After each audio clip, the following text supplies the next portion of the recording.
Here we go. This is HBR News number 514.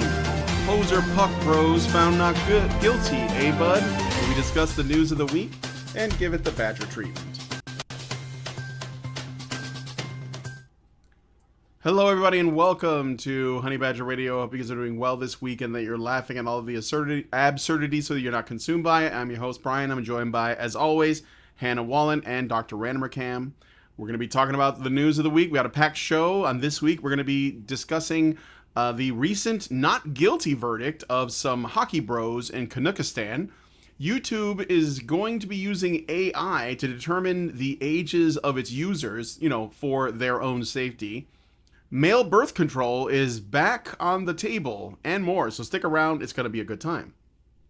And be sure to join us afterwards for the patron-only show. So, I don't know if I need to give you guys a quick little history lesson, but there's an activist group called Collective Shout. And their mission is essentially to protect women and girls from media that is harming them, I guess. Like TV shows, movies, video games that are actually like hurting women in the real world by existing, and something has to be done about it. Now, if you've been following the ever-evolving Gamergate 2, or just continuation of Gamergate because it never really ended, you might know that Collective Shout is an Australian group. Here I thought Australians were like the toughest people, but it seems like the worst people come from Australia. At least that seems to be a thing that changes a lot. I don't know. But they have gone after games like Grand Theft Auto 5 and even like the really woke game Detroit Become Human, because it depicts harm that comes to women and girls. And so now they have come for Valve, which is like the company that makes the Steam platform, which is essentially most people's go-to gaming store at this point, because the Xbox and PlayStation are dying. As well. Well, Nintendo's hanging in there, but anyway, they're going after them, and they're using the pretense of some, let's say, not safe for work video games that are on Steam to go after payment processors like Visa and MasterCard, telling them they have to deny, they have to do something about the Steam platform. And so I thought we would go to the Collective Shout website to see how many feminist buzzwords are on there. Aside from the fact that actually I went to like some of the usual suspects, where I usually get my news. One place I went to was Mel Magazine. You guys might remember Mel Magazine. That was a website that Allison and I had done a few responses on. Apparently, they don't Mel exist. Magazine was interesting because they had all kinds of things to say, except and it gave examples from everybody's work, except when it came to me, and they took one half of one sentence from one video, and their entire characterization of me came from that. Great journalism. Yeah, well, apparently so great that they no longer exist. Mel Magazine is basically like they haven't had an article since for 3 years now, and they're basically dead in the water. And as well as like a lot of other gaming websites, like I normally check to see what the gamer's doing, Rock, Paper, Shotgun. And now there are really no opinion pieces. It's all like just guides and like here's what's coming out stuff. So I think that a lot of these people have had a talking to, or there's just no traffic going to these websites anymore. So I made a decision that we would look at Collective Shout, because we're going to have to go to the more radical sources, basically. So I think a lot of those websites just couldn't, they couldn't sustain economically. They weren't getting money from the establishment. And that kind of destroyed their ability to continue doing what they were doing, because you can't do that. You can't run a site like that and keep content coming out on a regular basis if you have to work for a living. And as we know at Honey Badger Radio, all you really need is 100 quite devoted fans in order to keep a show going for 12 years. Yeah. Yeah, something like that. For sure. Okay, so yeah, but if one of us had to run everything and we didn't have donors and we couldn't get ads to not have donors, that we would be like, if we couldn't have not donors but patrons, because we're not a charity. But in any case, we would fold. we wouldn't have the ability. I'd be back on Breaking the Glasses, where I haven't made a post in years, or at least I haven't made a post more than a post a year for a few years. Yeah. So we're going to look at the Collective Shout website in the patron show. So we'll have a lot of fun with that. If you want to join us for that, you have to become a member, or a badger, as I like to say. Go to feedthebadger.com/subscribe to join us. And if you just want to see what the community is like, you can go join the Discord for free by going to badgernation.online. And if you don't want to find yourself, if you find yourself discovering that we have been yeeted from the internet for our, basically wrong think, then go to honeybadgerradio.com or go to badgerfeed.com. That's where all the archived content lives. Or maybe subscribe to the Rumble channel, because I don't think the Rumble's going anywhere anytime soon. So consider doing that as well. All right, so with all of that out of the way, let's get into today's stories. All right, I just gotta open up my. Okay, here we go. So, on July 2025, 5 former members of Canada's 2018 World Junior Hockey Team, Michael McLeod, Carter Hart, Alex Formenton, and Dylan Dubé, and Cal Footy, Canadian names are weird, were acquitted of sexual assault charges in a high-profile trial in London, Ontario. That's confusing. It's not London, England. It's London in Ontario in Canada. The allegations stemmed from an incident on June 19th, 2018, so like 7 years ago, where a woman who identified as EM claimed she was sexually assaulted in a hotel room following a Hockey Canada gala celebrating the team's championship victory. EM alleged that after consensual sex with McLeod, other players were invited into the room without her consent, leading to a group assault. The case, which sparked national debate about hockey culture and consent, ended with Ontario Superior Court Justice Maria Caroccia ruling that EM's testimony was not credible or reliable, and the Crown failed to prove the charges beyond a reasonable doubt.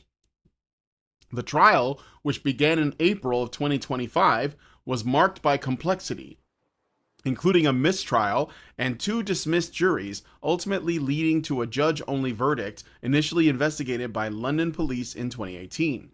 The case was closed without charges in 2019, but reopened in 2022 after EM's $3.5 million lawsuit against Hockey Canada was settled out of court, prompting public outrage and scrutiny over the organization's handling of sexual assault allegations. Defense lawyers argued EM's inconsistencies, supported by surveillance footage and 2 videos showing her appearing to consent, I wonder what that looked like, undermined her claims. The acquittal left EM devastated, with her lawyer Karen Bellemhuer,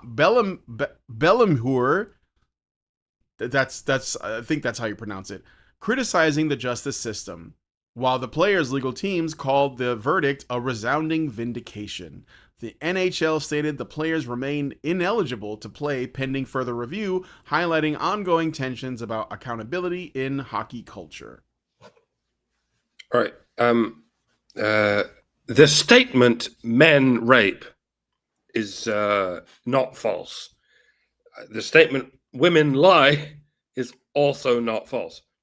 The reason I called them not false rather than true is because they are true to different degrees. Yes, there are some men who rape, just like there are some women who rape, but it is very, very few in both cases. And yes, there are some women who lie, just like there are some men who lie. And in both cases, it is, I'm going to say 99%, with an error margin of 1%. Everybody lies, is what I'm saying. That is just about the truest thing we're capable of saying. But not everybody lies about rape. In that context, everybody lies about little things, like, did you do your homework, or do you love your kids? Little white lies that don't hurt anyone. But it takes a special kind of someone to tell a lie to the police, to file an official lie, one that can ruin lives and will ruin lives. Now, some might say that women are in some way wired to tell these lies, in a way that men are not. And yes, that is certainly arguable. Deception is very much an evolved trait. That's what camouflage is. Lies are like an abstract mental form of camouflage. And it's very possible that one sex would evolve this trait more than the other. But either way, just like we have consequences put in place in the event that a person is sociopathically violent, we should have consequences in place for when people are sociopathically deceptive. But we don't. Not when it comes to women lying about rape. The pervasive wisdom is if we show leniency to these false accusers, they are more likely to confess to their lies. But that doesn't appear to be working. The fact that they know they can lie and get away with it is why they are lying in the first place. It's the same with any crime. If you let people get away with something, eventually they will do it. That's why Hollywood big shots rape so many children, because no one's stopping them. It's why so many 50 IQ desert monkeys keep invading the country and raping children, because no one's stopping them. No one's disincentivizing them to stop. And no one's disincentivizing women to stop lying about rape. In my humble opinion, we should. We should do that disincentivizing. They should go to prison for at least as long as, let's say, a kidnapper. Longer, actually. Violently kidnapping someone is bad enough, but deceiving a police force into violently kidnapping someone on your behalf on the basis of a lie is surely even worse. How could it not be? You're not just violently kidnapping someone, you're fraudulently inciting a mob to do it for you. A taxpayer-paid mob who ought to be tackling actual crimes. If anything, it's much worse than just doing the violent kidnapping yourself. A person who is capable of that much malice and that much wasting police time in the pursuit of malice is an extremely dangerous person. More dangerous than a kidnapper acting alone. Like, necessarily more dangerous. And if you're going to give women the power to do this, then it's only fair that you punish them for abusing this power. That's supposed to be the point of law and order. Some people cannot learn, and so we remove them from society. Some people can learn, and that's why we teach them that there are consequences to your actions, like being removed from society. Women, by and large, are never going to learn this if they are never given an incentive to learn it.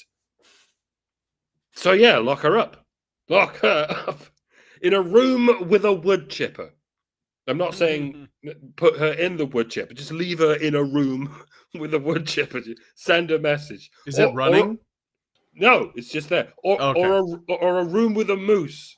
The good old room with a moose. That'll work better, actually. All right, that's officially my advice. False accusers should be put in a room with a moose, and if they complain that they're getting battered to death by a moose, just don't believe them.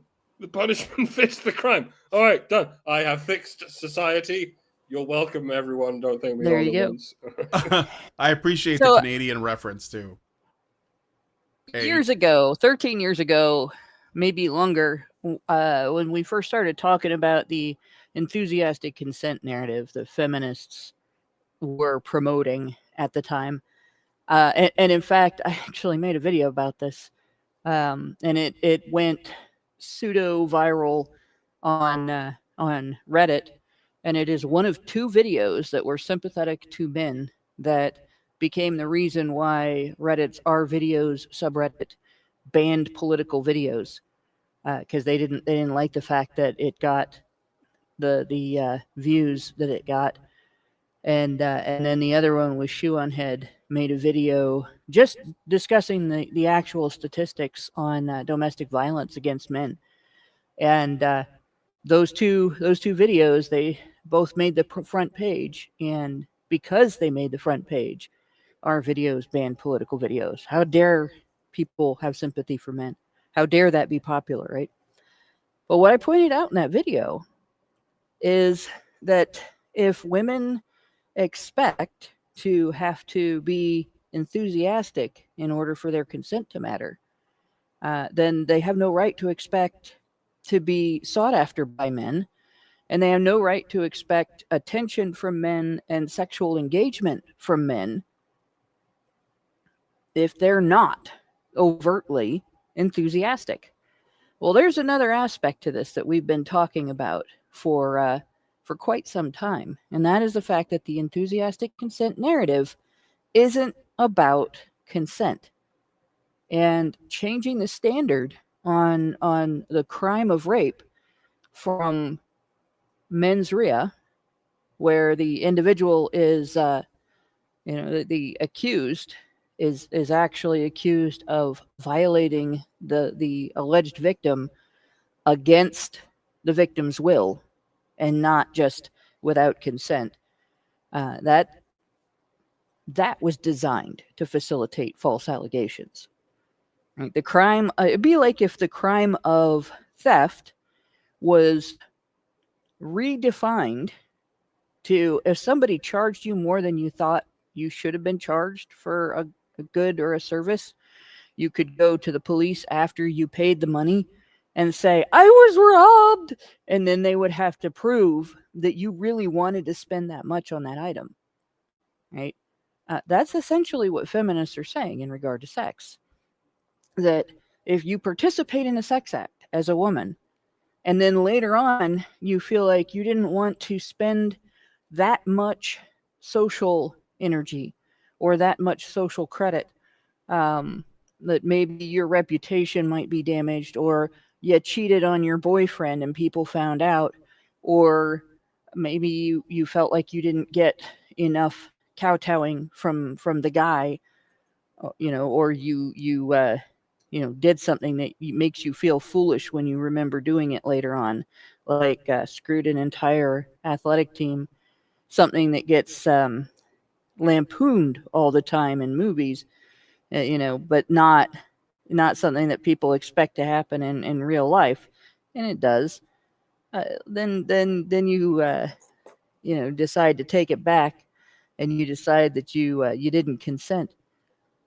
That's not the same as having someone force you against your will or use coercion to prevent you from being able to resist or refuse, or using a substance to knock you out, or violence to knock you out so that you can't refuse and you can't resist. Right? Regret is not rape. Regret doesn't mean that you were raped. Embarrassment doesn't mean that you were raped. Right? It's not the same kind of trauma. And it's not the other person's fault that you made a decision that you wish you hadn't.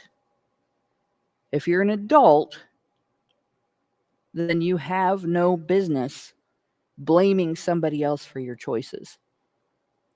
Right? And the only difference between this situation and, say, insurance fraud, where you give your jewelry away and then you claim that you were robbed and you get an insurance payout for your jewelry, is that when women do this, the law is not clear enough for them to know and be 100% certain that they're not going to get away with it. Right? And sometimes they do get away with it. Often they do get away with it. Regularly they do get away with it, even when they get caught. Right? 7 Years in Hell story that I keep talking about, the woman who made all those allegations, one of her allegations was rape. And she changed her story a few times regarding when, what day, and even where. And, each time, because we were documenting his whereabouts and making sure that he could prove what he was doing and where he was at all times, each time she failed because she couldn't find a time he couldn't account for, and therefore the detective couldn't go after him. And it took threatening to sue to get that to stop. Right? Even after they knew for a fact that her first allegation was a lie and her second allegation was a lie, they brought him in a third time to interrogate him over a third allegation. And when they finally established that they're not going to pursue a case, they never went after her. Filing a false complaint with police is illegal. It is a process crime. But the local women's shelter had a representative in there with her who basically strong-armed the detective and said, you can't go after her for that because this is a domestic violence case. And the training they get from the Violence Against Women Act basically says, well, women will lie about things like, no, I wasn't using marijuana when this happened, and therefore you can't go after them for any lie, right? So they didn't do anything to her.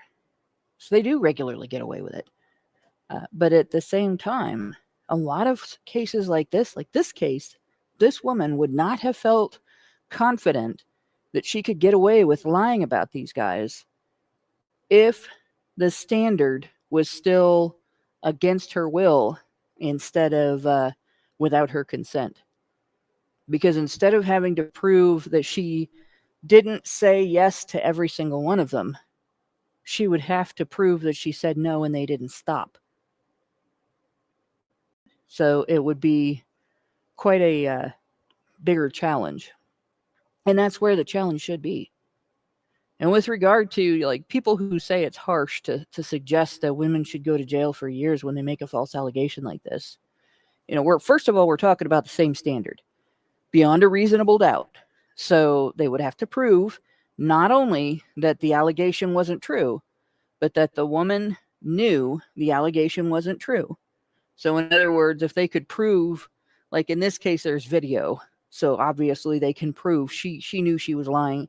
It's pretty obvious that she consented. And it's pretty obvious that afterwards she just made up this lie to go after these guys, right? In a situation like that, well, obviously, the next step is to start looking at prosecution because she filed a false complaint with police. She lied to police during an investigation, and then she perjured herself in court. And those are 3 process crimes they could go after her for. If you did that because you wanted money for jewelry that you gave away to somebody, and you went after that person or your insurance company, and then it was proved that actually, no, you voluntarily gave away that jewelry, nobody owes you anything, you weren't robbed, and you're committing fraud, you'd go to jail for a long time.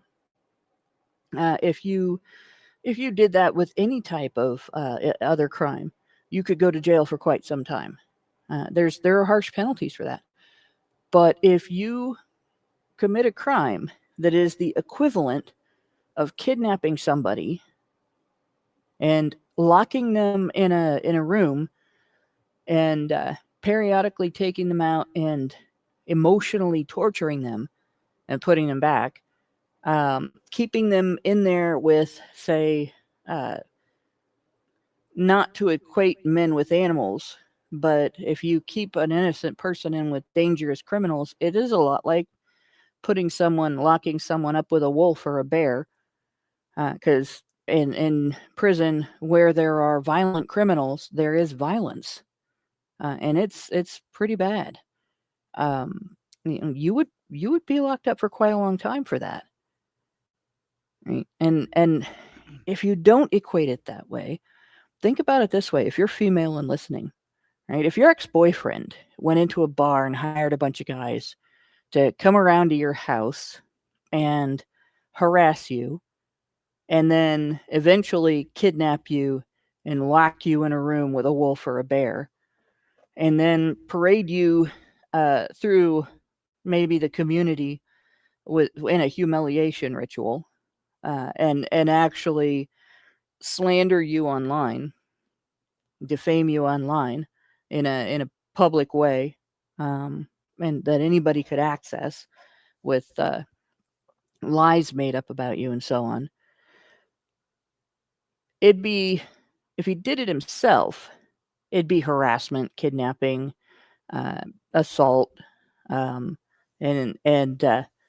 stalking. He'd have a bunch of laws that they'd go after him for, right? But if he went into a bar and hired a bunch of other guys to do it, then it would be a higher level. It would be conspiracy to commit all of those crimes.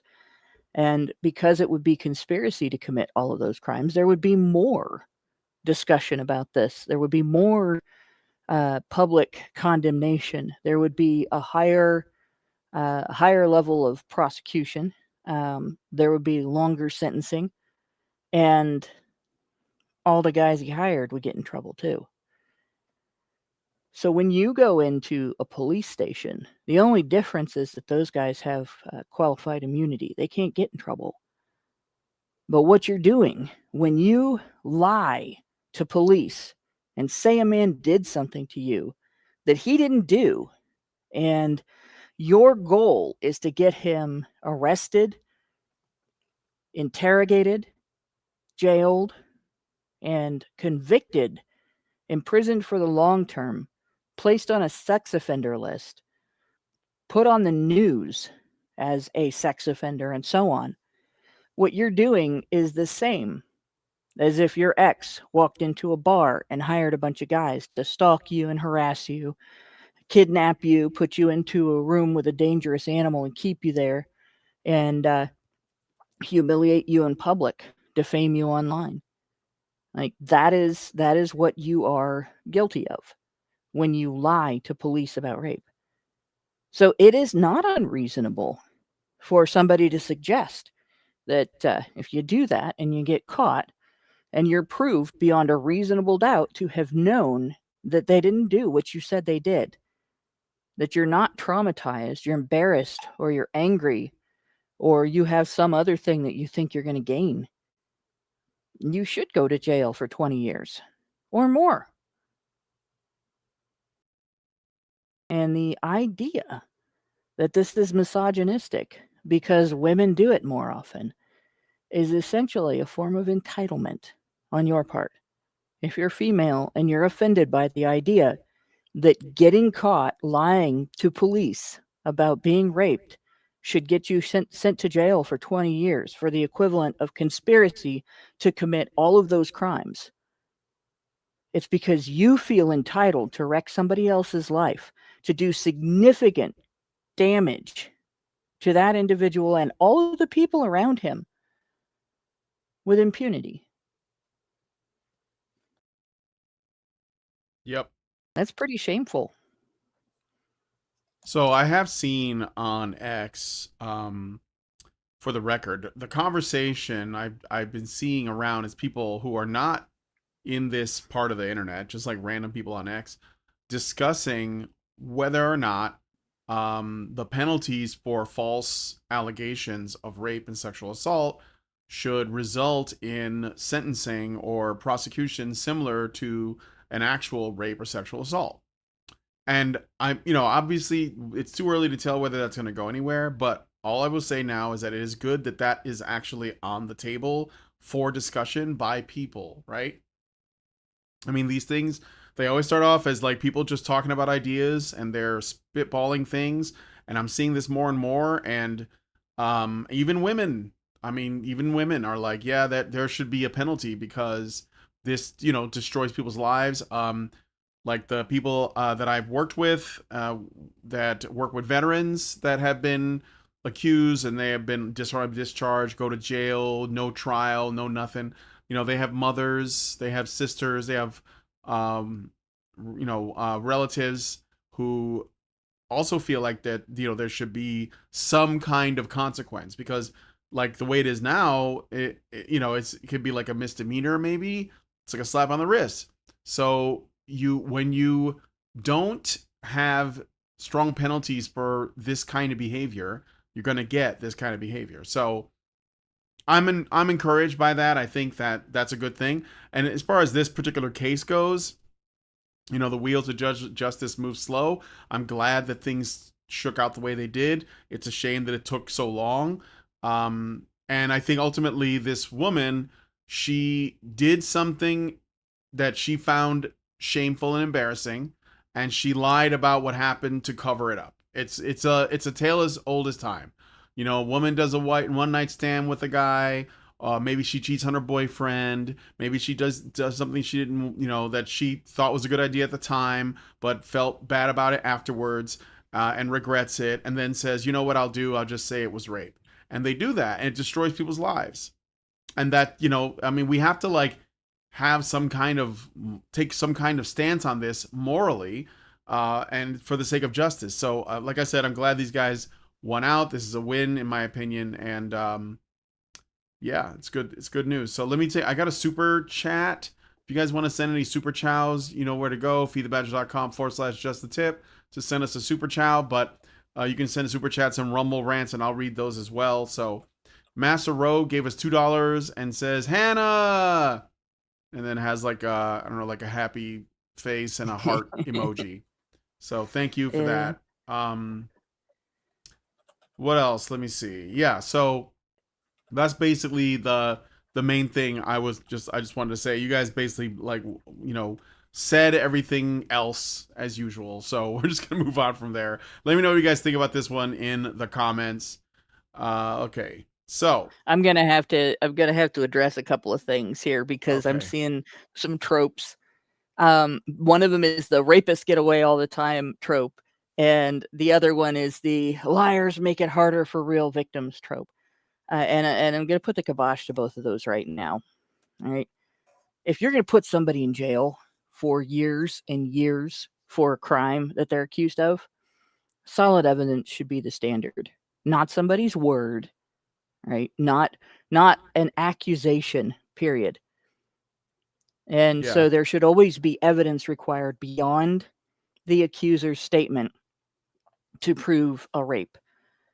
And there should always be evidence required to convict somebody of lying to police.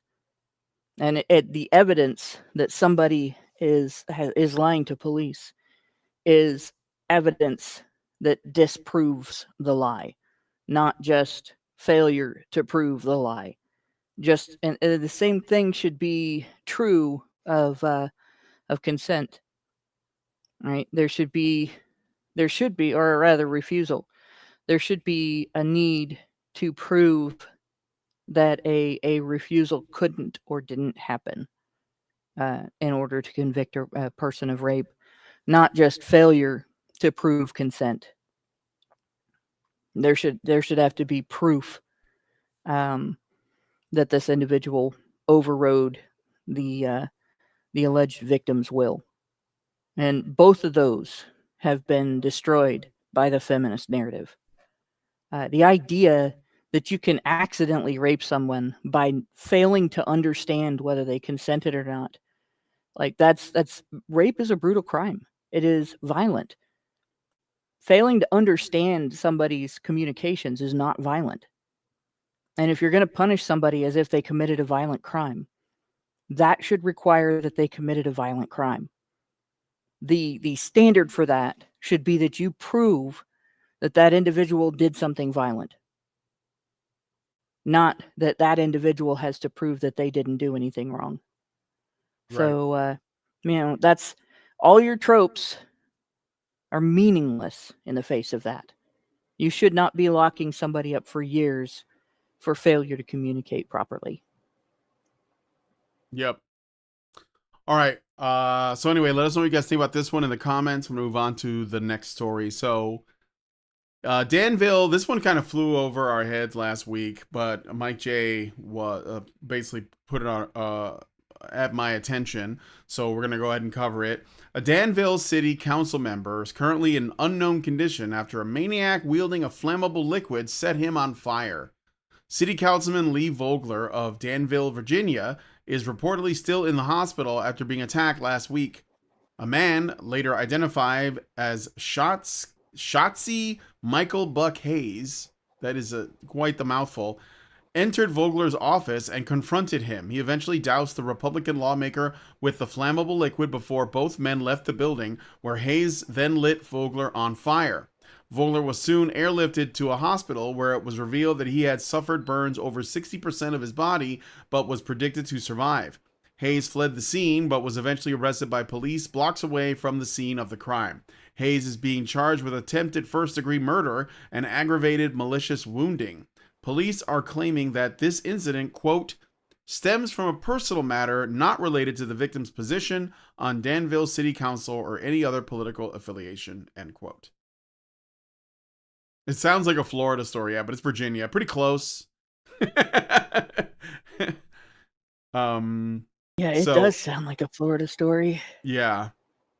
I don't know what I guess it may not be political, but it is very strange. And we don't know much about the attacker, Michael Buck Hayes. It sounds like he's like a, and I don't know, like in a gang or something. It sounds like a gang name, but But they're all very white names, so we're good with that. Yeah. I just can't imagine this. And I don't have much for this, but I'm reminded of that time a couple of months ago when we learned about the conviction of an Australian woman who doused a man in gasoline and lit him on fire over a matter of quote unquote misogynistic comments. And in that same week, people were trying to make Emmanuel Macron the quote unquote face of domestic violence against men. If you recall, all that happened was he was filmed in the doorway of an airplane getting his face briefly shoved by a, and I'll be careful what I say now, woman. Yeah, I don't want to face the legal repercussions from a head of state or anything. But it rubbed me the wrong way when people gave 100 times more of a shit about some cheese-eating surrender monkey getting shoved in the face than about a man getting burned alive by a woman. And the excuse given by the mainstream media was quote-unquote misogynistic comments or whatever it was. And pardon my pancreas, but that strikes me as something that defense lawyers come up with in a stretched attempt to justify a completely senseless crime. Her lawyers, that probably sat there with her for hours going, why did you do this? Why did you burn a man alive? And she just went, because he's a cunt. The fact you even want from me, cunt. But eventually one of those lawyers remembered that trick they always do. Did he, as a man, make you, as a woman, feel harassed, distressed, or alarmed? Yes, he did, actually. He said men are men and women are women. I'm pretty sure that's transphobic and therefore misogynistic. And that's why the only media outlets that even presented that story presented it as because of misogynistic comments. Like, a woman burned a man alive because she hates men so much that she doesn't even see them as human beings who don't deserve to be burned. Like, a man gets burned because of misandry. And once that story is spun through the media, it becomes a man gets burned because of misogyny. To bring it back on topic, society seems to be finding more and more reasons to burn men alive, either autonomously in the case of the Free Palestine crowd, or secondarily burned for any reason. It's okay to burn men alive now. A similar thing happened in the Middle Ages, didn't it? And history likes to pretend that it only happened to women, but it didn't. Given what we can now experience, we can ascertain that it happens far more often to men. It's just that nobody gives a shit. So they pretend it happens to women, so as to justify continuing to do it to men. Round and round we go, punishing men in the worst possible ways, the most agonizing possible ways, while we pretend that it is only women who are punished in such a way. I am sick.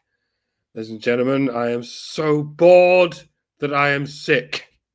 Leave a comment below if Here, you here. too are so bored that you are sick. Or don't. Nothing matters anyway. I hope that you're laughing along with this nonsense. Well, I'll point out I'll bounce off of Mike here. I'm going to point out some fallacies that people have been, because I've heard a few things like this before, and then I'm going to hit the fallacies because I don't like them. All right. The first one is that the fact that something bigger, a bigger crime happened, doesn't mean that we ignore small crimes. Right? They're not necessarily equally important, but they're still important, and it doesn't mean that somebody should get away with it if they do an act of abuse that is something that a man would be condemned for in public. And everybody's like, yeah, but look at this much worse act of abuse. It's not a big deal that she did this. Yeah, it is. It's just a bigger deal that this other woman set a man on fire. And both big deals deserve attention, and both big deals deserve a legal response. The only point in having a big discussion about the smaller big deal is that it indicates just how comfortable women are hitting men, because a man wouldn't feel comfortable doing that where he risked being seen doing it in public, whereas a woman can feel comfortable setting a man on fire and thinking that maybe she's going to get away with it if she just says, well, it was misogynistic. And she might. He was a misogynist. How dare he be a misogynist? I was defending myself against misogyny. Your response was disproportionate, lady. But there's nothing we can do about it because misogyny is such a major crime right now. And it's kind of ironic in that you get this, you would expect, right, if your society says a disproportionate response isn't justified, and therefore you cannot go off about this guy's experience of being hit in public and humiliated in public by his wife. You would also be able to say a disproportionate response is not acceptable, and you cannot set somebody on fire for saying something you think is misogynistic. But since a woman did it, you might be able to get away with it. She felt comfortable arguing misogyny as an excuse for a disproportionate response. Right. And I was part of a debate on Reddit. Actually, it's part of what got Allison and Karen and me together before the incident in the Lady MRA's subreddit that really cemented things. There were two stories that were compared. One of them was a father who, at some sort of gathering at his home, his 5-year-old daughter went missing. And so everybody's looking for her, and he found her. There was a man actively in the moment raping her when he found her, and he beat that guy to death in the moment. He snapped right then and there and just wailed on that guy until he literally died. And that was being compared to a situation in, I believe, Brazil, where a guy had gone to prison for raping a 13-year-old girl. And I guess they have some sort of, he had some sort of like furlough, like a weekend furlough where he could get out for a couple of days. And he was out, and he had gone downtown in that community. He was allowed to go back to the community where the girl lived with her mom or her family. I don't know if the father was even in the picture. But so he goes back to this community, and he's just running around the community, and he runs into the mom downtown and asks her how her daughter is. And then he goes on with his day and goes to a bar, and she got so angry that she went home and got a gas can, went to a gas station, filled it, went into the bar, dumped it on him, and set him on fire right there in the bar. And the comparison was, well, these are both defense of a child. And I had to explain to people there is a difference between walking in on something in the moment and snapping and losing control of your impulses, where, you know, you see somebody in the moment doing something horrible to someone you love and someone who you're more protective over than even your own self. And then taking, you know, so much time to go home, get the gas can, go to the gas station, pay for the gas, put it in the gas can, and then go back to the bar and commit the crime. There's a big difference between those two situations. One of them is an in the moment snap, and the other one is premeditated behavior out of anger. They're both instances of rage, but the latter, that individual should have gone to the police. She should have kept her shit together, no matter how angry she was. Granted, what the fuck about the whole getting out of jail for the weekend thing for somebody who molested a child? What the fuck, Brazil? Mhm. So you kind of got to blame the government partway for making that guy vulnerable to that situation by making that mother vulnerable and the child vulnerable to his presence. But it's still not an excuse to do that. Just like if somebody breaks into your house and is stealing your shit, it's one thing if they try to kill you and you use deadly force in self-defense. It's another thing if you shoot them as they're running back to their car in the alley behind your house. And the law differentiates, even if it's very close to in the moment, right?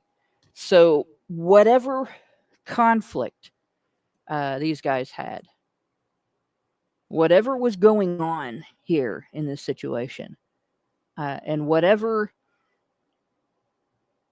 this individual, Shotzi Michael Buck Hayes, whatever Hayes was angry about, Hayes did something that was premeditated.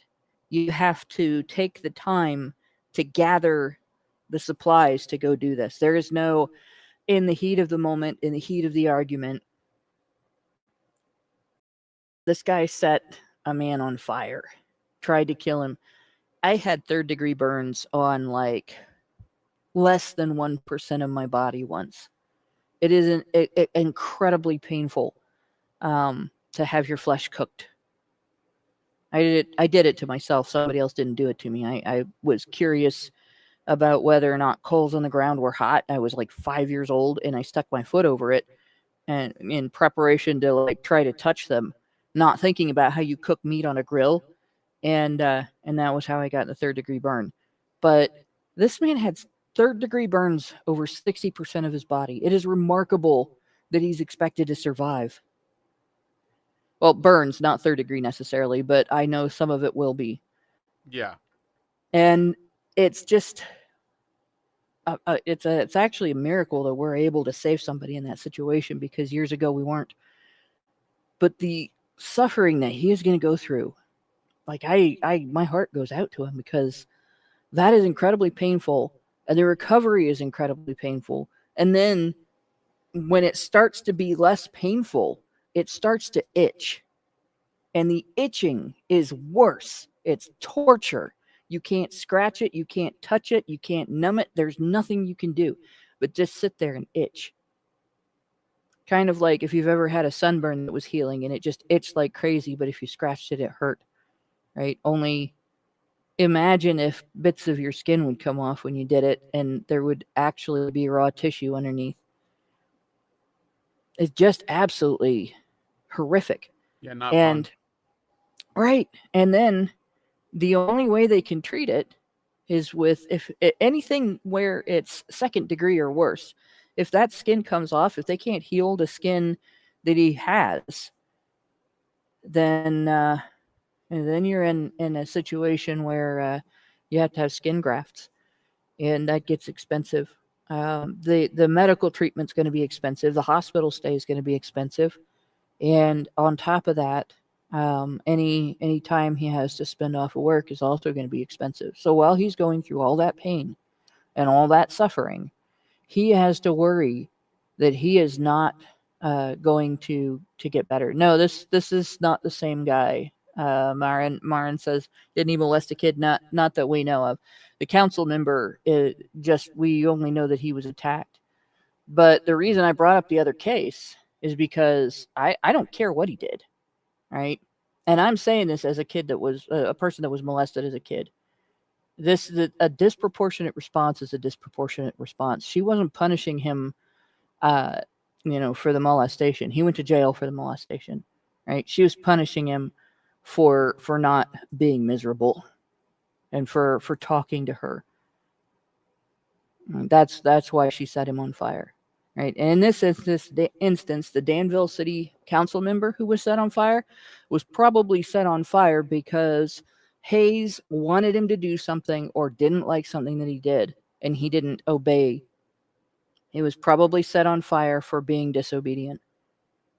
But this is a case where a man who is probably the breadwinner for his family is going to have to worry about losing his home, losing his job.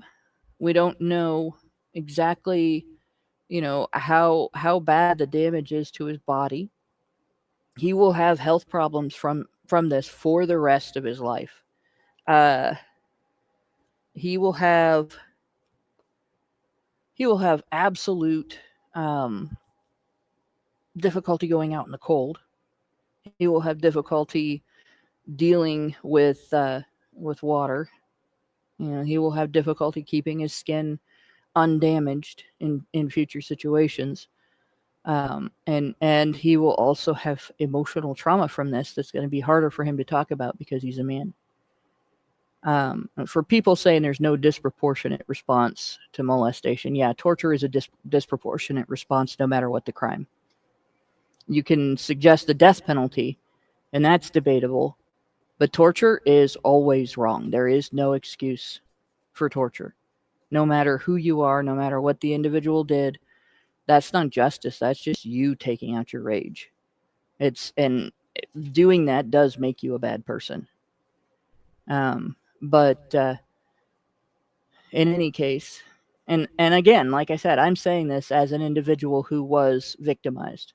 If a victim can actually recognize that the perpetrators are still people, and maybe they're too dangerous to allow to live. Well, we have a system. Oh, We have a system in place. Yeah, human beings. So human beings do terrible things, and we can be better if we are regular law-abiding citizens. If we are not just as bad as they are, we can be better than to resort to temper tantrums instead of just outcome. A just outcome is fair for everybody. But when you respond with a temper tantrum because you're so upset about what somebody did, that's essentially you lowering yourself to their level, or worse, because you're actually lowering yourself to a more violent, more barbaric level if you set someone on fire because you're mad. Right? We don't engage in cruel and unusual punishment, not because we think that people who did terrible things are somehow deserving of lenience, but because we think that people who haven't done terrible things should remain people who haven't done terrible things. And I think most of the people who advocate a terrible response like that are people who have never faced or perpetrated violence in their lives. It's ugly, painful, and if you have a heart, it's traumatic to do something violent to another person. And I'm a person who's done that too, right? I've broken other women's bones. Well, in I gotta move self-defense. on. Oh, I'm gonna finish this. Okay. In self-defense, but the sound never gets out of your head. You still remember that for the rest of your life. Occasionally, I still have nightmares about the fight. All right? So advocating cruel and unusual punishment might feel good, but when you talk about something in terms of requiring someone else's violence and requiring someone else to be the bad guy that does that violence, because you're not going to do it, that's an act of cowardice. It has absolutely nothing to do with justice, and it also promotes the type of thinking that leads to people like Hayes doing what he did. He probably felt justified too. That's it. Well, right now we don't know what the what the reasoning is behind this attack. So I guess we'll follow up when we learn more because it might be really interesting. So thank you, Mike J, for bringing this story up. But we got to move on to the next one. So let us know what you guys think about that in the comments. All right. So this is kind of a big one. Starting on August 13th, 2025, YouTube is going to be rolling out an AI-powered age estimation system in the US to identify users under 18 regardless of the birth date provided during account registration. Announced by James Besser, YouTube's Director of Product Management, the initiative aims to enhance online safety for minors by automatically applying age-appropriate protections, such as disabling personalized ads, limiting repetitive views of sensitive content like body image-related videos, and enabling digital well-being tools like screen time reminders. The AI analyzes user behavior, including video search types, viewing categories, and account longevity, without collecting new data. The system, already in use in unspecified markets, will initially be tested on a small group of US users before broader implementation. If the AI incorrectly flags a user as under 18, they must verify their age using a government ID, credit card, or selfie, raising privacy concerns amongst experts like David Green of the Electronic Frontier Foundation, who warn of potential data retention risks. YouTube clarifies that such data won't be used for advertising but lacks transparency on other uses. The move aligns with global trends, including the UK's Online Safety Act and Australia's social media ban for under 16s. Though YouTube faces backlash for placing the burden on users to correct AI errors, critics on platforms like Reddit argue the system may misjudge users based on diverse viewing habits, potentially impacting content creators' ad revenue due to restricted teen audiences. Let us never forget what the internet is, ladies and gentlemen. It is the telephone with pictures. Not even symbolically. It is literally the telephone, but with added pictures. We've had access to telephones for longer than anyone can remember, and you never heard concerned parents going, "Woe is me, my child phoned a sex line and some thought whispered sweet nothings into our child's ear. It was horrible." Because you'd go, "Well, how did that happen?" "Oh, we handed the phone to our child and said, 'Here, dial any number you like. We'll be in the other room, not paying any attention to what you're doing.'" Like, you wouldn't do that. So why would you do that with the internet? Just don't give them the fucking internet. They don't even need the internet. Children need to go out with their friends in real life and fall about and skin their knees and have elaborate space adventures with a stuffed tiger and whatnot. Don't get me wrong, mobile telephones are a godsend when it comes to kids because it vastly reduces the possibility of them getting lost, at least for any worrying length of time.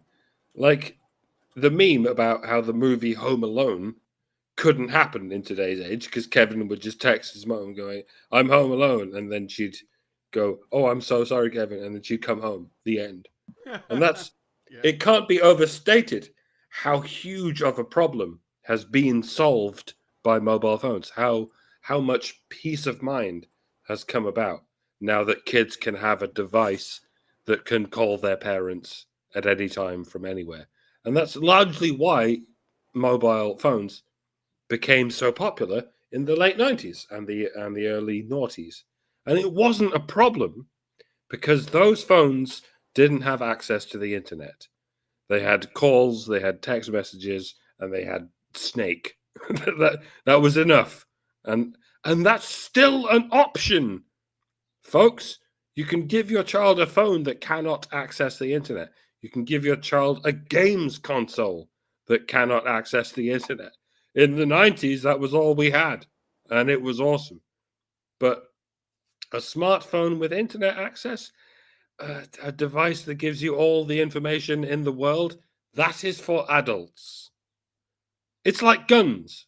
You should be able to have a gun, and you should keep it somewhere where kids cannot access it. It's the same with knives. Even though you keep knives in the kitchen where kids can access them. It's just a case of if they pick up a knife and start waving it around, you take the knife away from them and you tell them, don't do that. Don't touch that. You'll hurt yourself. And if we can manage that, which we have for a very fucking long time, then I'm sure we can manage to prevent children from accessing the internet through a device that requires a password to unlock it. Just don't give the password to the fucking kid. Problem solved. It's a hell of a lot easier and less totalitarian than making adults give their legal and biometric data just to access the internet. I suppose a counter argument might be, but some parents won't do that. They'll just let their kids run wild on the internet. And yes, they will. And they will also let their kids run wild in general, because some parents do that. And they will raise absolute shitbags with no sense of boundaries. And on their heads be it. On the heads of the kids and the parents. Let them deal with the hellspawn they created. It shouldn't be our problem. Again, it's incentives. It's if raising a nightmare child who has no boundaries will end up giving you a hard time, and only you, then people will be incentivized to discipline their children.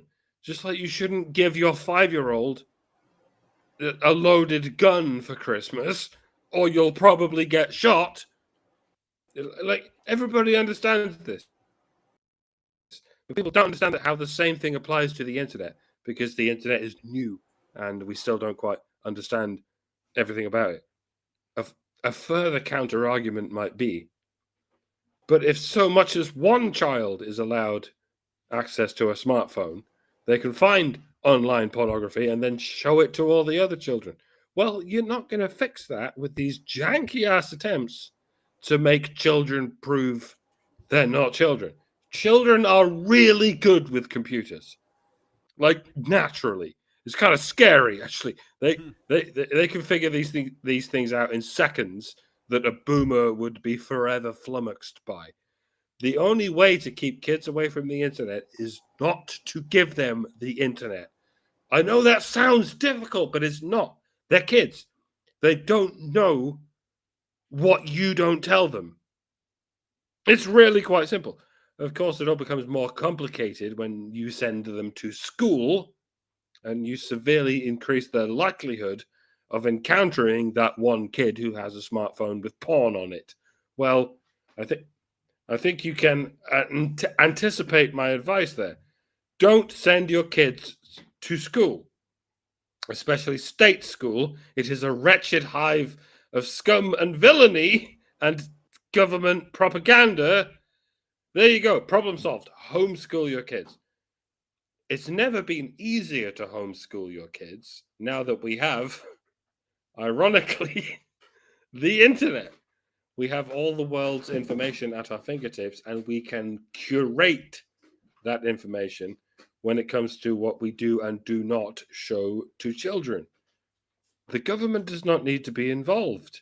If the government should be doing anything, it's simply to reiterate the message that I have just told you. The importance of keeping children away from the internet for the same reason that you should keep them away from drugs. It's too much information. It's too much brain warping experiences. Children don't need that. They don't benefit from that. Children need to understand the real world, and that's why we still give them pencils, even though no one else uses them. And they enjoy this. They like this. They like understanding the real world. So give them what they like. Give them what they need. It's not even difficult. I'm not even a parent, and I can figure this out. I'm not even a real doctor, and I can figure this out. And needless to say, none of this is medical advice. Please do ignore me for your own sake. Well, I am a parent, and I am also of the sex that is primarily at fault for this. Right? I'm female. Women did this. And if you want to know how women did this, women made it normal for the establishment to use fear of predators, fear of mistakes, fear of everything in between, right? To convince the public to accept like all kinds of infractions against your civil rights, your human rights, your privacy, everything under the sun. Changes to your due process rights, confiscation of your property through the tax system, etc. And this is no different. Nobody is doing this. None of the entities that are doing what YouTube is doing in their various iterations of doing it, none of them give a rat's ruddy ass about your children. They do not care. Right? They're not trying to protect your kids. They're not trying to protect you. They're not trying to prevent crime. They're trying to get your information. This is strictly done for the purpose of data mining. Because data on you is incredibly valuable. It's valuable to advertisers.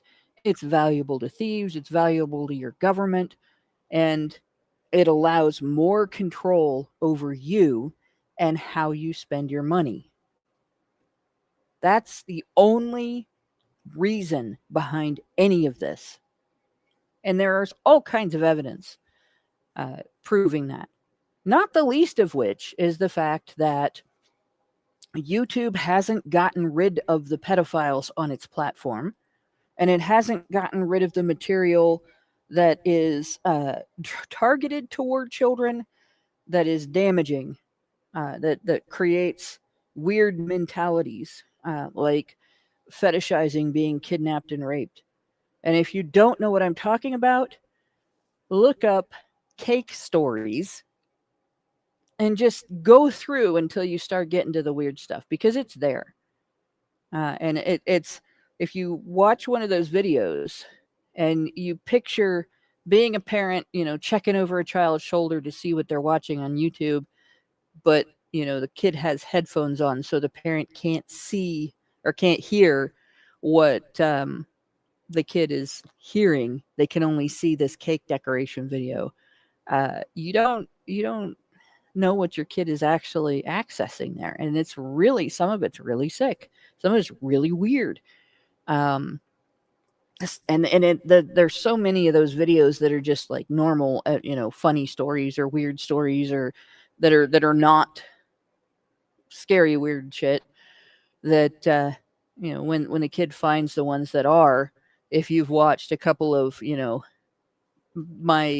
my sister and I were in the store when this Karen came in and did something stupid and she got her comeuppance stories, then you think, oh, well, the kid's learning social skills. And you don't hear the story where, the teenager talks about getting kidnapped and raped, and the kid is listening to that.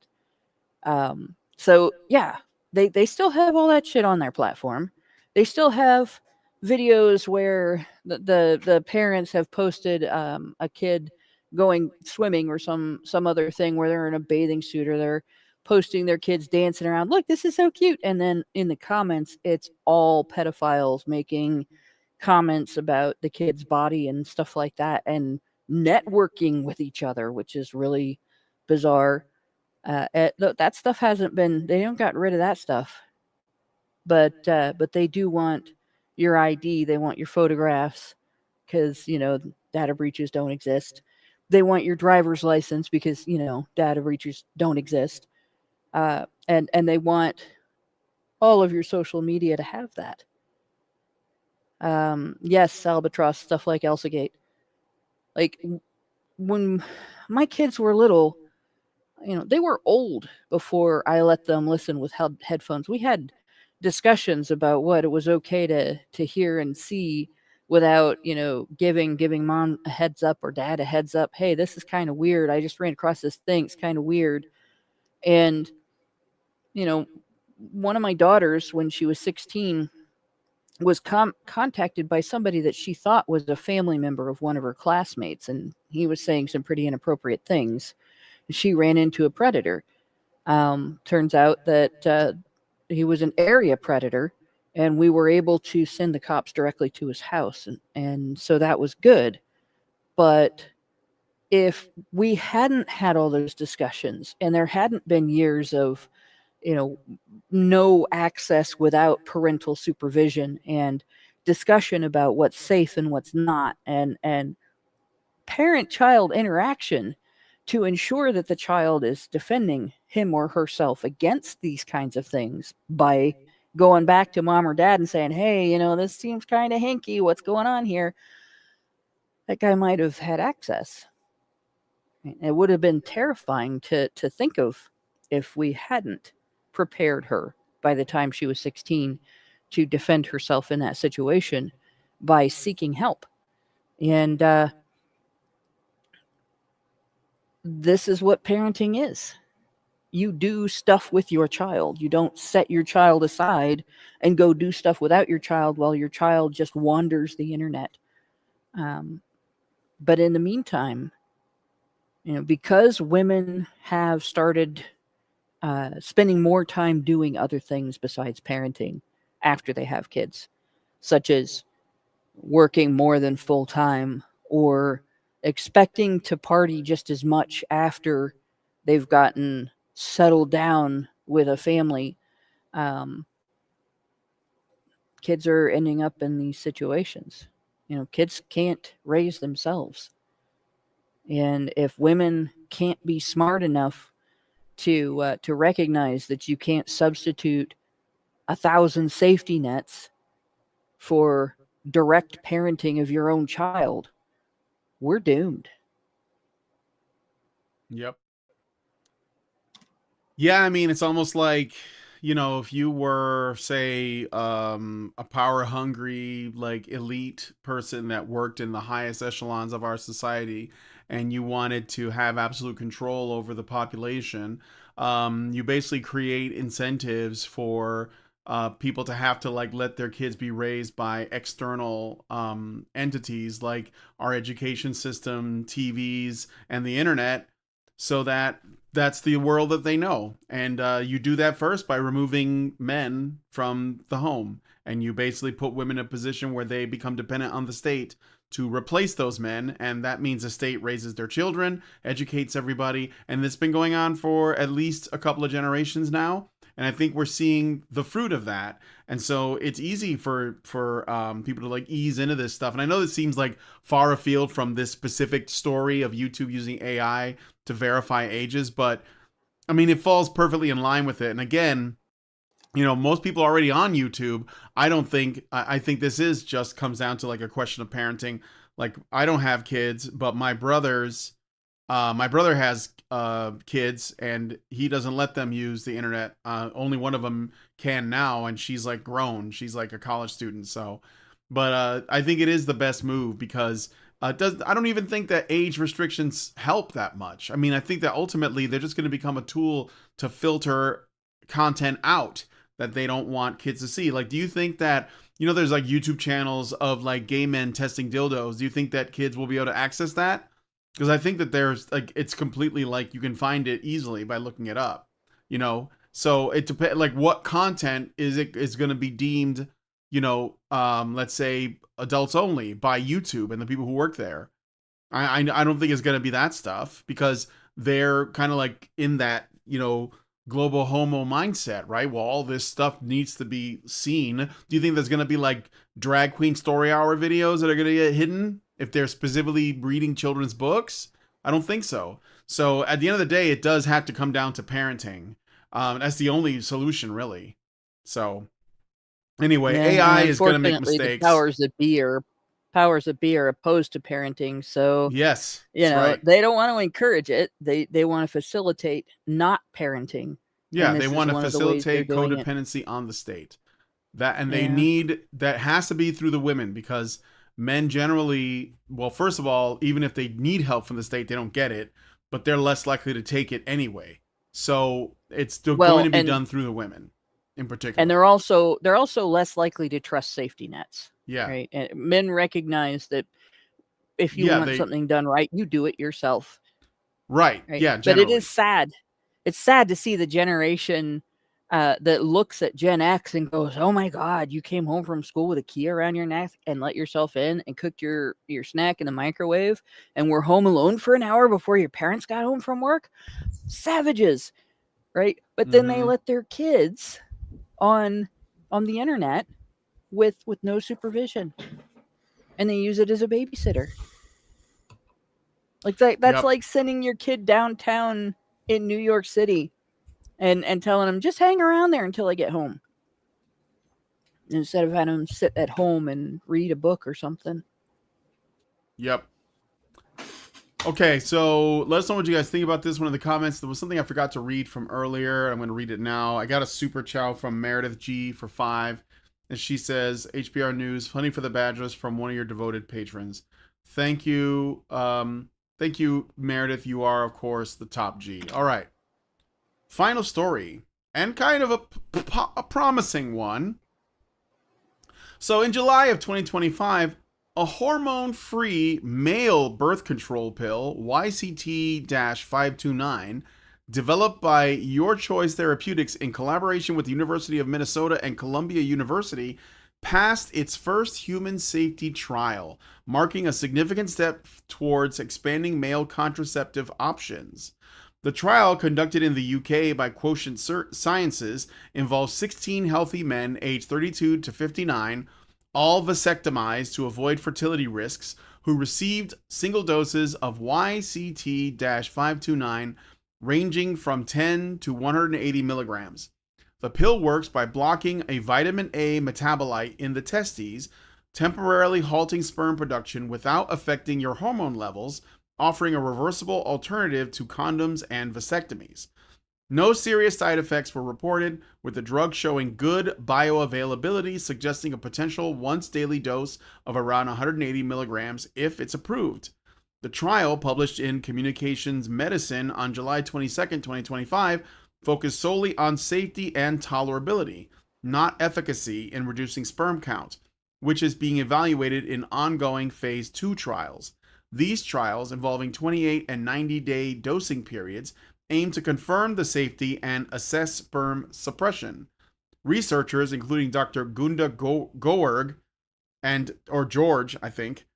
Dr. Stephanie Page, emphasize the pill's potential to promote equitable family planning, with animal studies showing fertility restoration in 4 to 6 weeks for mice and 10 to 15 weeks for primates.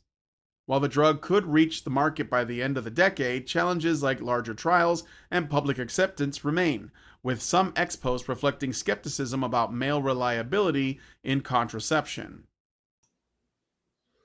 Never going to happen. Yeah, they're going to stop it, right? Women won't let it happen because it gives reproductive autonomy to men. Look, overall, women need and want men for 2 things. 1, pregnancy. 2, financing children. Once they secure both from you, your history. That's a quote by Paul Elam from a recent tweet. Thank you for that, Paul. And it's true. So if men are able to deactivate their automatic pathway, biological pathway to impregnating women, and thus cutting off those women's ability to get endless handouts from those men. Women are going to grasp at every straw they can to make sure it never happens. And it's kind of fun trying to imagine how they're going to frame it as oppression against women. If men can have sex with women without consequence, then they'll just start raping women left, right, and center. They'll go hog wild with the raping. Counter argument, I don't think rapists are particularly bothered if they produce children or not. I mean, it's never perturbed them before. I don't think rapists, while they're raping women, think to themselves, oh man, I hope I don't end up on the hook for child support. Like, they've already committed a crime. And if they are found to be the father of that rape baby, they go to prison.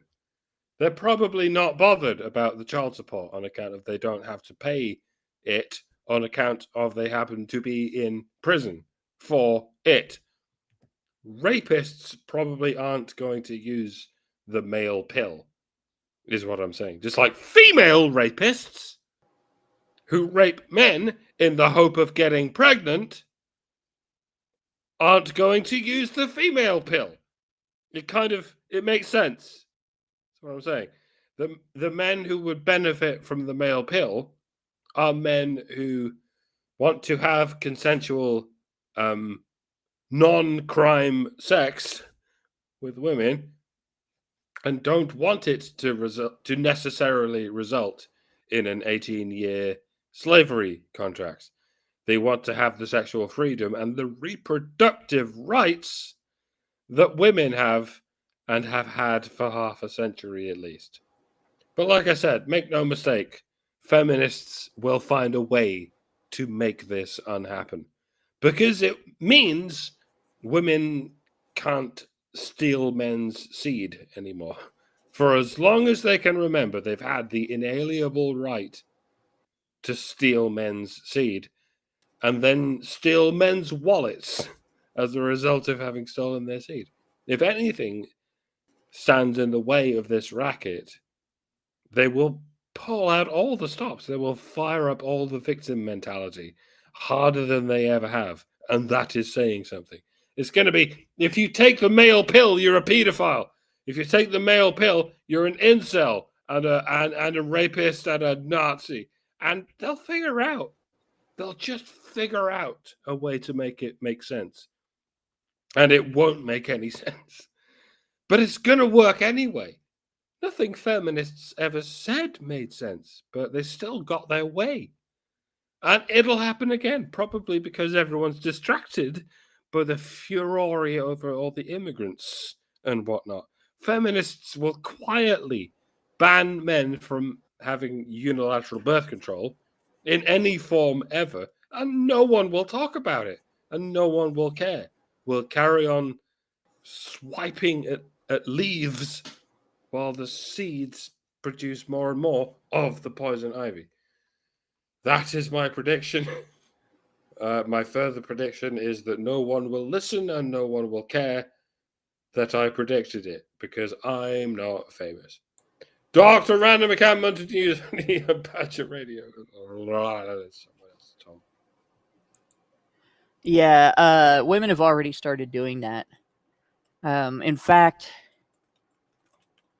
I can't remember what year it was. I want to say 2010 when I first saw the thing about the temper tantrum Betty Friedan and a bunch of other women had in Brazil when there was a previous attempt at a male birth control pill using some chemical from cotton seed or something like that. But it didn't pan out for other reasons. But at the time that it was being promoted, like they showed up at one of the talks that the scientist was giving about his method and chanted no male pill, and their reason was because it took reproductive control away from women, not women's right to choose whether or not they were open to conception, but women's control over whether or not conception happened, meaning that women couldn't just say no, women could override men's no. They wanted women to be able to continue to do that. And so they did frame women as victims if a man used birth control to prevent a woman from becoming a mother using his sperm against his will. And that was actually removed. There was a video of this on YouTube, and it's actually still on the Wayback Machine. You can see the guy telling the story, but you have to go all the way back to, I think, 2011 and to find it. You used to be able to archive YouTube videos on the Wayback Machine, and it used to use Flash Player to play them.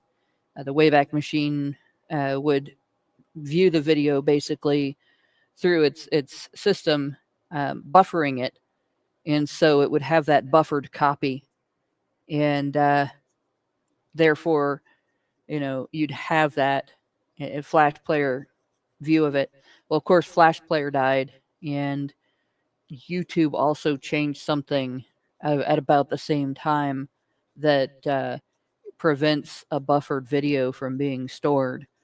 And while there's a player on the Wayback Machine that will still view old videos that were archived in 2011, I think even 2012, and none of the videos, like, you wouldn't be able to archive this video today. You could archive the page, you could archive the comments, but the Wayback Machine wouldn't actually archive the video. There'd be no buffer, no nothing, right? So there's that. But the other thing that women did, when they started talking about this pill initially and started trying to figure out how to do this without hormones, because men's hormones are a little bit more cut and dried than women's. There were a bunch of feminist articles. Would you trust a man to take the pill? And they false framed it as, if he's using birth control, she can't also use birth control. So it's one or the other, and therefore you can't have male birth control, because that should be something that the woman is doing and not the man. When in reality, there is no such truth there. That's not a real thing, right?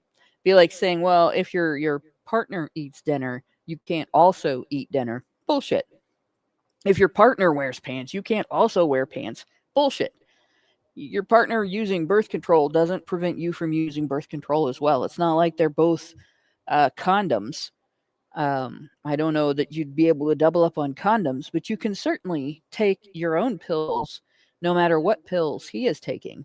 And you can certainly expect condom use even if he's on the pill, right? And you can certainly add spermicide to your routine.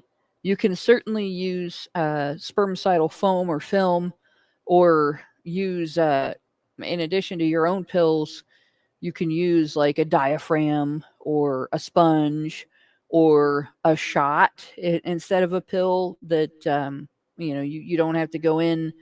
You don't have to take it every day. You go in once every 3 months and get it. There's a ton of things that you can do in addition to his birth control pill. So framing it like if he has access, you don't anymore is bullshit, right? The feminists did that. We went over articles about that just a few years ago on HBR Talk, where feminists were framing the idea of a male birth control pill as if it was taking birth control use away from women instead of in addition to. So, yeah, they're already doing that. But they're going to have a rough road to hoe if they're going to do that, because this isn't the only thing that's coming out, right? Plan A is also it's in trials, and it's expected to come out next year. That is for people who are familiar. It's Vasogel. It's a contraceptive hydrogel that is injected into the vas deferens and it's good for 10 years. You don't have to take a pill every day. It shreds sperm. And it sounds like if a man wanted to, he could have that done and still use this pill for added birth control if he wanted to. And so men will have the ability to not only double up, but triple up on their birth control. And there's another thing that's already out. I think it's got a weird name. It's called BEMIC, SLV, and it is also implanted. I believe it is around, not inside the vas deferens, but it's actually a I suppose it is it's like an on-off switch.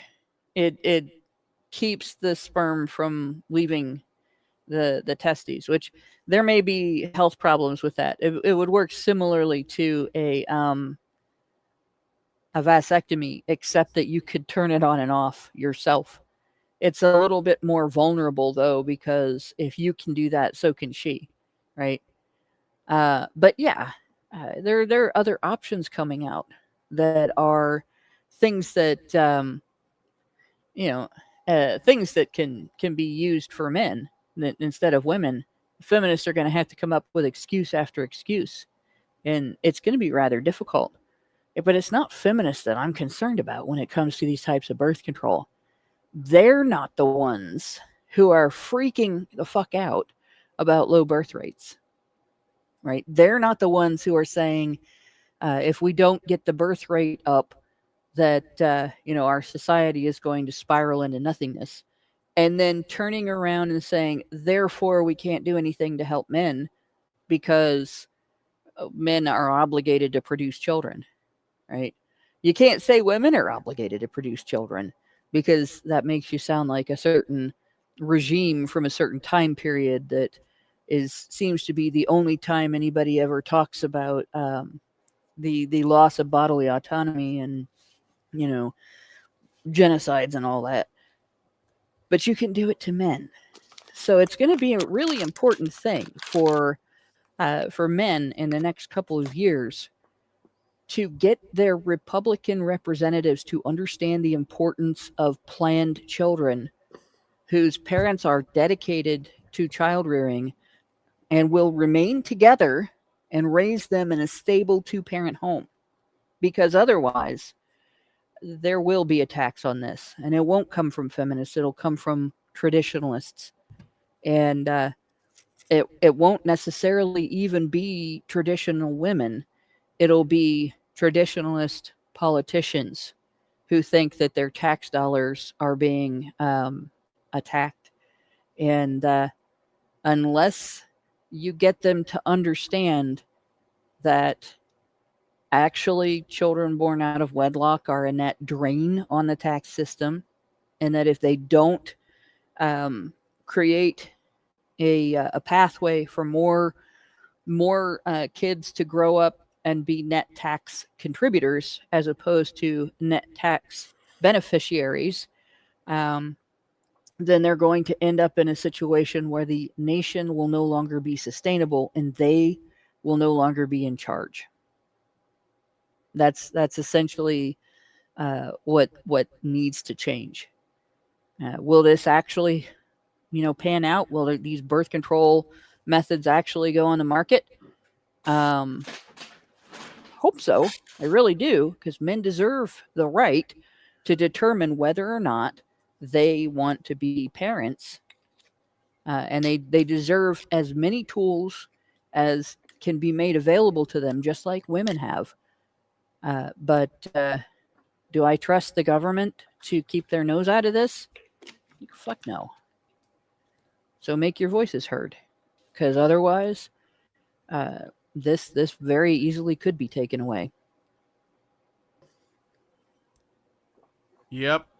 And so like they're gonna fight this. The feminists will fight this too, because they don't want men having control over their fertility. They only want women to control it. So they've done this in the past, but we'll see where it goes. I think that there is more momentum behind at least like giving men more control over their own fertility. I think, frankly, if you can just like, you can just abstain, and it's. I mean, I know it's easier said than done, but it might be the safest thing. I think that the birth control pill for women has been disastrous on them, on their health, and It on our has. It's society very more dangerous. broadly, because they pushed it out without knowing what the effects were going to be, and now we're learning, and we've talked about this for a long time, all of the negative side effects of female birth control and how it messes with your hormones, and it's disastrous, really. And this is a conversation no one wants to have, because again, the thought of that this pill that's transformed our society so much is actually something that we should probably never have put into the mainstream to the extent that we have. I think that's a conversation many people are not ready to have right now. And so I would say that for the male birth control pill, it sounds good, but I would caution against jumping on this right away, not necessarily because of the political resistance, but just purely like the science behind it. We have to understand that, like, we've all heard safe and effective before. So let's, what I'm saying? Let's approach it with a grain of salt, and make sure that we, know what we're getting into. And I think that men are perfectly capable of abstaining if it comes down to it, right? So, and I would suggest that as well, because one of the things that this pill does, and I got to wrap it up to this, but one thing that the male pill will do is I think it will cut down on paternity fraud, and this kind of like child support, things like this, because if a man can prevent a pregnancy himself, and I've seen instances where men have gotten vasectomies and women have accused them of impregnating them, and the women did not know that those men had gotten vasectomies. And then like it would come out later, it's like, no, I couldn't possibly have gotten you pregnant because I had a vasectomy, and it turned out to be some other guy because she's like sleeping with multiple dudes, right? So I think that ultimately, before anything even gets into the picture that is like a pill or a contraceptive of whatever type, you ultimately as a man do have control over your fertility, just like any woman does. And I'm saying that, men have a lot more to lose from an accidental pregnancy, I think. So I would say that this is good news, because ultimately it's a conversation about how much men's fertility matters in this whole mess. And I think that's really the main takeaway. But anyway, let us know what you guys think about this one in the comments. And we're going to wrap it up here. We're going to look at this website for Collective Shout, which is a feminist organization that is interested in censorship across the board in the name of protecting women and girls. And this is the thing, like there's always this pretense of safety that is used to restrict people's freedoms, because you can't have absolute safety without essentially removing liberty on some level. So we're going to look at their website. If you want to join us for that, go to feedthebadger.com/subscribe and join us in the Discord. If you want to see the Discord for free, you can check it out by going to badgernation.online. Hopefully we will see you guys there. But for now, thank you guys for coming on the show. Thank you to Hannah and Mike for joining me. If you guys like this video, please hit like, subscribe if you're not already subscribed, hit the bell for notifications, leave us a comment, and let us know what you guys think about what we discussed on the show today. And please share this video, because sharing is caring. Thank you guys so much for coming on today's episode of HBR News, and we will see you next Tuesday. Men's rights activists are machines, dude. Okay? They are literal machines. They are talking point machines. They are impossible to fucking deal with, especially if you have like a couple dudes who have good memory on top of that too. Holy shit, you're fucked.